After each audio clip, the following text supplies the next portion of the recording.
get colder up here. Went from dust a month and a half ago to snow now.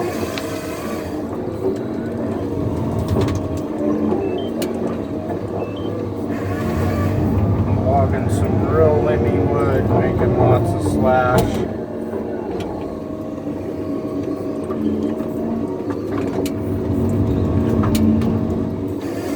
Got a baller buncher out in the woods cutting this stuff down, and a skidder skidding it to the landing, and then it comes to me and I process it, and the loader puts it on the truck. A total of about $3 million worth of equipment cutting this stuff down.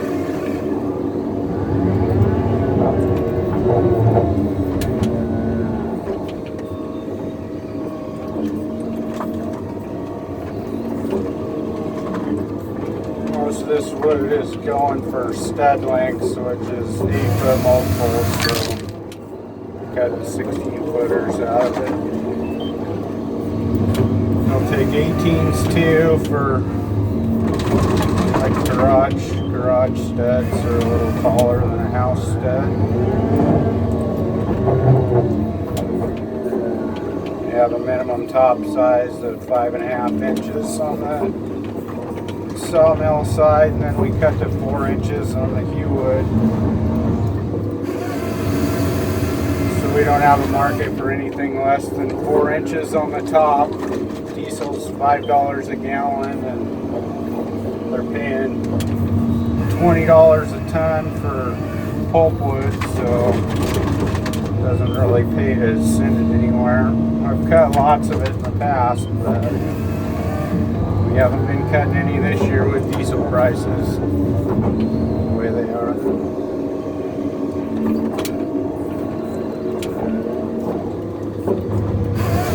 There's some comments on the videos that makes lots of waste, and I don't know if they're from sagebrush country or talking about slash or thinking I'm wasteful, but we take everything we can that's straight and that'll make a board. A lot of this little hewwood here that's 4-inch tops get chipped and sent to the pulp mill from that mill, but we don't send any directly from the woods just because it doesn't pay nothing.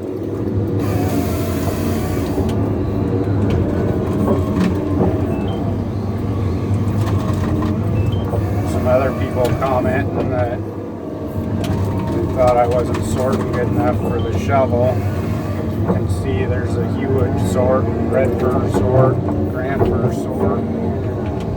Must be a shovel operator or a truck driver commenting on that.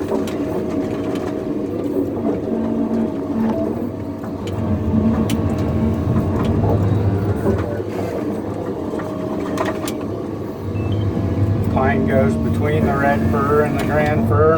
I'll be able to figure out how to find that.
25 I just cut out of that one. Try to utilize everything. 4.1 inches on that piece of wood. Computer in this machine measures diameter and length.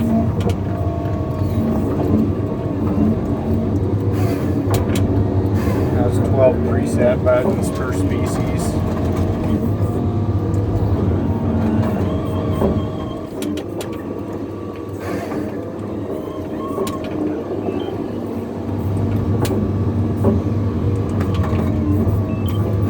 Out of that one too. 18 out of that. 4.5 inches.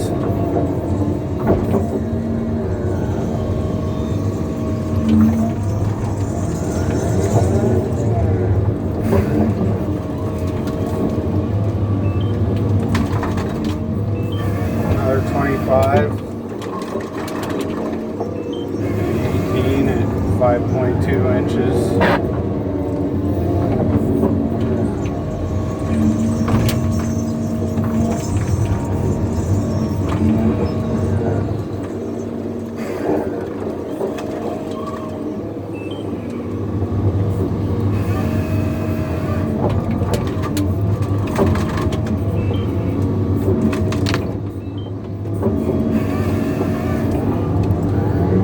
That one was too crooked to cut a 25 out of.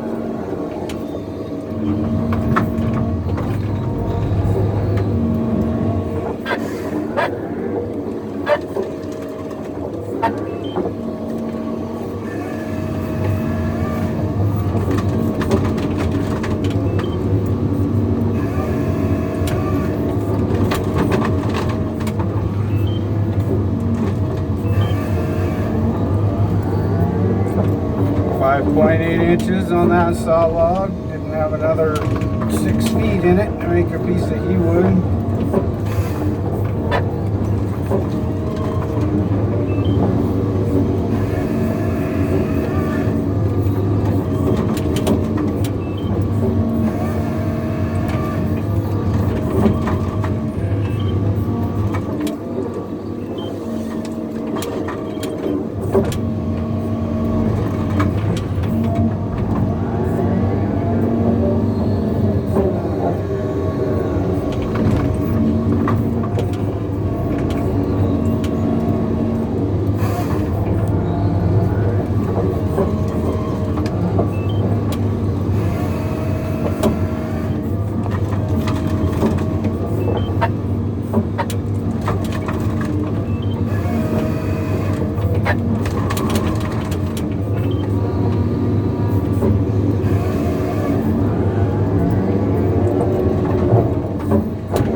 Top of about 6-7 feet of brush, probably right here on my low side. Trying to stay high enough to pile this brush, and then backing up when I can't stand it anymore. I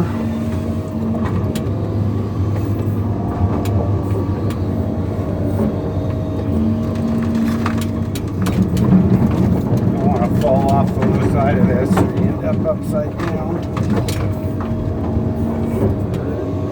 Deck and the brush pile.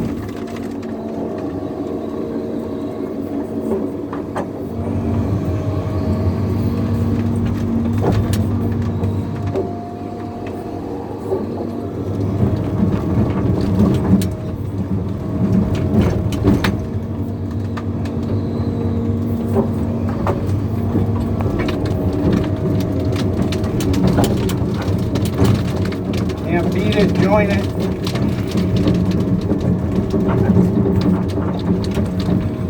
Use what you got. Get through the day. Don't pay no plenty to pile this stuff. $700,000 machine.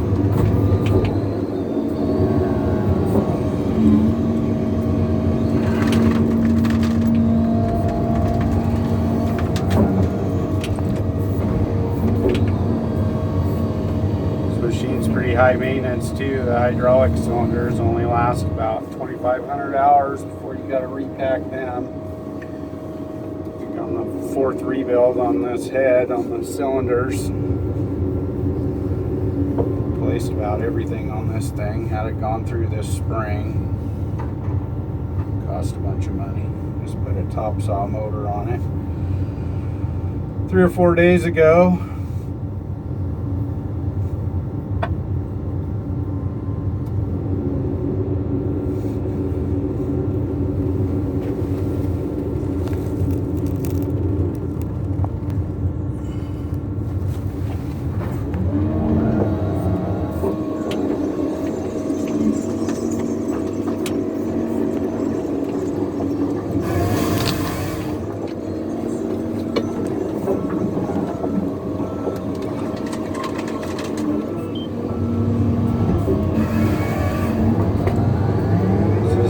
Tree right there. Got a couple, 3 or 4 in this drag.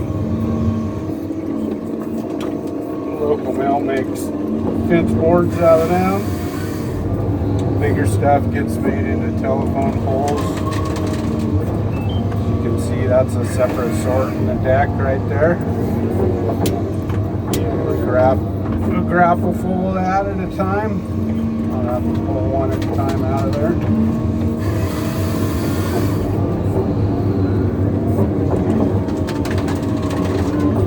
The red fir and the hewwood. Just got 19 foot. Multiples of 6 on the cedar. For the fence boards, multiples of 5 poles over 37 feet.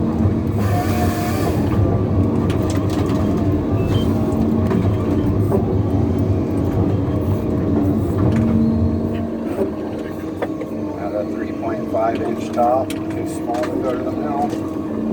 You get penalized if you send them a bunch of wood that they can't use. Too small, too crooked.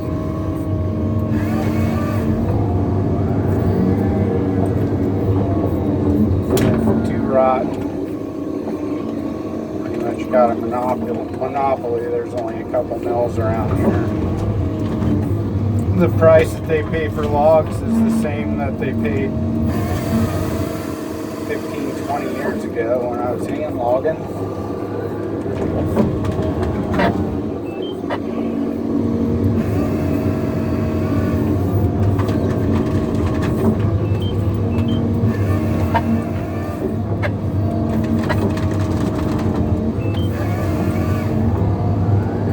Stumpage is about 50% lower here where we're at in the inland northwest versus the coast.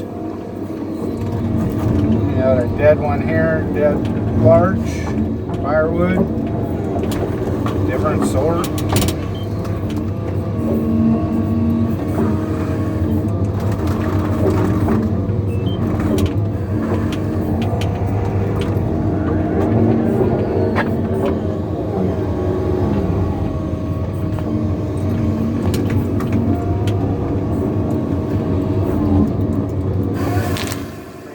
That's a red fir, which is what I got right here.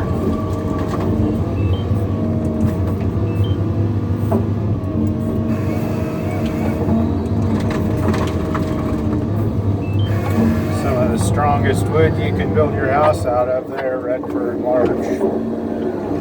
Resists rot quite a bit better than any kind of white wood does.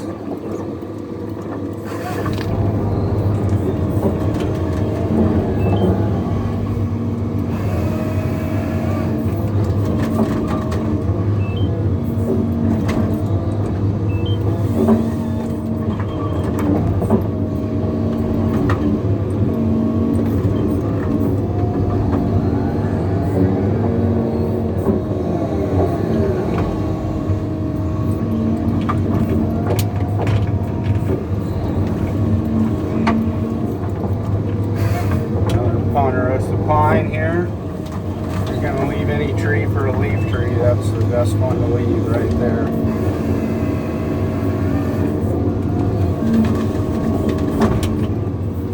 And they do pretty good when you thin out a stand and get more sunlight. All the trees get more sunlight. A lot of them get stressed out.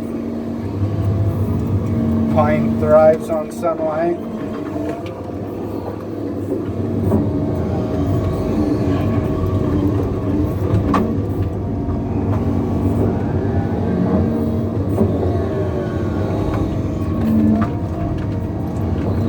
More apt to grow 250, 300 years old versus a red fir or a grand fir that kind of has a lifespan of, depending on the site, but anywhere from 70 to 150 years. If it's a wet site, it'll survive if you don't open it up, but on these dry hillsides, they end up running out of water at 70, 80, 90 years old and start getting root rot and getting sick.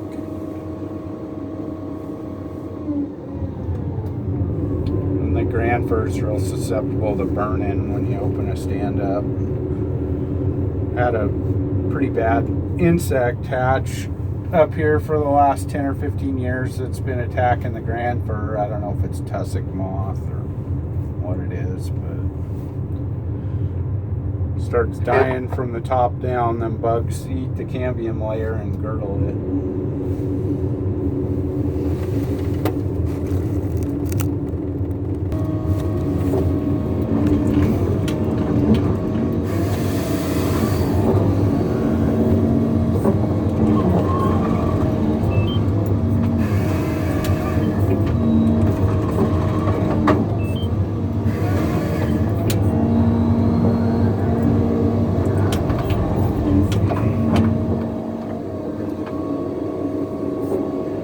There's that pine sort.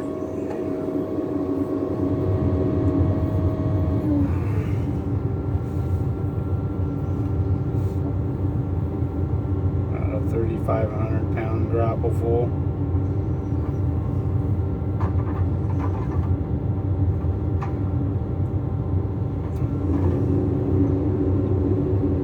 Some more pine. Through about 3,000 pounds worth.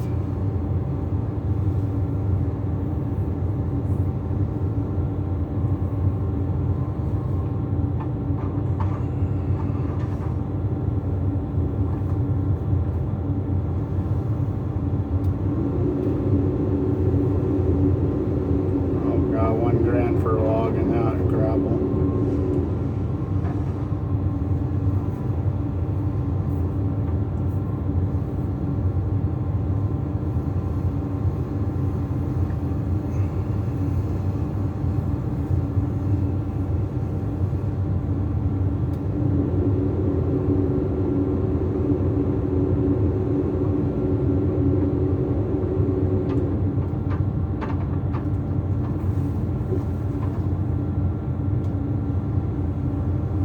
About 3,500 pounds of red fir. Stud wood.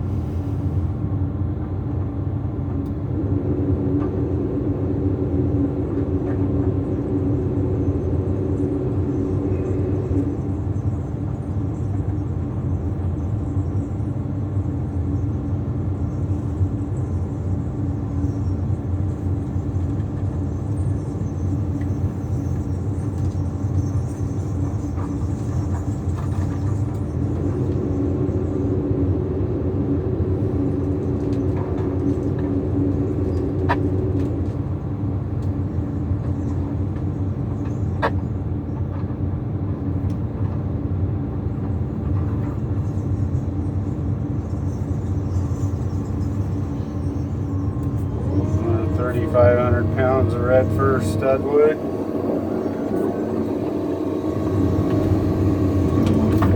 Pretty rough sort. Dead grand fir going in the firewood pile over here.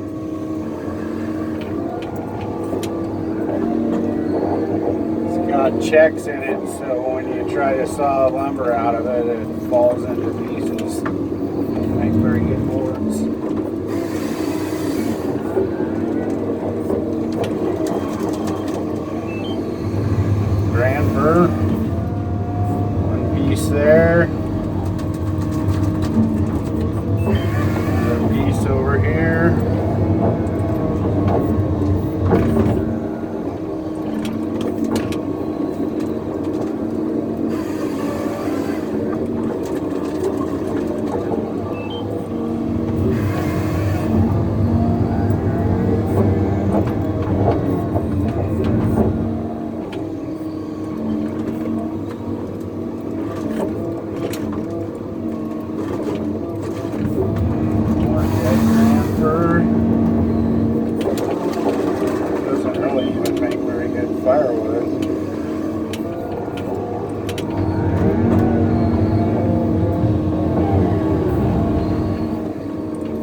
Yeah, so 10 years ago, we used to have about 5 or 6 more mills than we have now around the region, and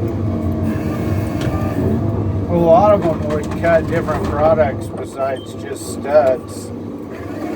So they would take different length logs. They would take 12s or 14s, random lengths, and 2-foot multiples. But like I said, mill's got a monopoly around here, and they do everything they can do to get the exact length that they want to cut boards out of, which is 8-foot pieces at the mill that we're sending to now. They take a 16 or a 25 or a 33 and they chop it into 8-foot pieces, and the line in the mill is split. They got a great big head rig, which is a bandsaw that's like 20 feet tall, and everything like over 14 inches, 14 inches goes to the head rig, and then they got a scrag saw that takes everything smaller, which is like a bunch of circle saws all lined up, and the log goes through it and it cuts cants out of it, either 6 inches wide or 4 inches wide, depending on if you're making 2x6s or 2x4s. Those cants go down the line to finish scrag saws that take the cants and cut them into finished boards, and then they go out to the kilns, to the planer sheds and the kilns, get finished off, kiln dried, planed.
Job has a cut prescription of everything over 8 inches is supposed to be cut at diameter breast height. A lot of this stuff is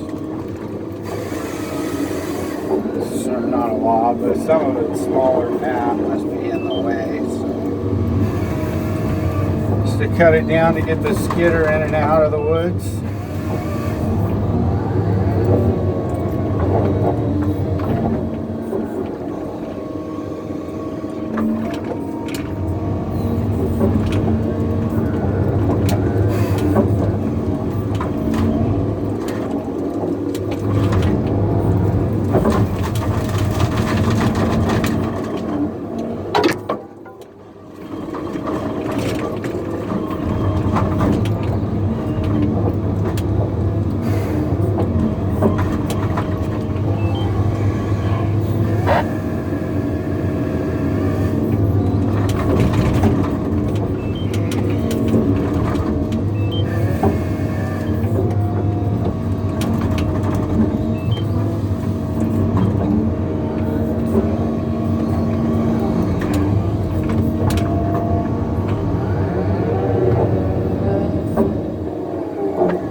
Bye.